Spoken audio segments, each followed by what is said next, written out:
জীবনে সব কিছু মনে রাখতে নেই, কিছু কিছু জিনিস ভুলে যেতে হয়। যেমন কারো অবহেলা কিংবা ব্যর্থ ভালোবাসা।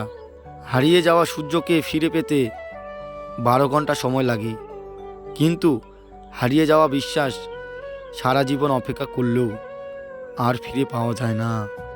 ভালোবাসা কোনোদিন ফুরায় না, যেটা ফুরিয়ে যায় সেটা হলো প্রয়োজন। রূপ একদিন নষ্ট হয়ে যাবে, কিন্তু সুন্দর মন কখনো নষ্ট হবে না। তাই মানুষের মন দেখে ভালোবাসুন, গায়ের রং দেখে নয়। ভালোবাসলেই ভালোবাসা পাবে এটা ভাবা ভুল, কারণ দুনিয়াটা এখন স্বার্থপর, শুধুই নিতে জানে, দিতে না। নীরবে ভিজে যায় চোখের পাতা, কষ্টে আঘাতে বেড়ে যায় বুকের ব্যথা। জানি না এইভাবে কাটাতে হবে কতদিন। আমার এই জীবনে কি আসবে না সুখের দিন?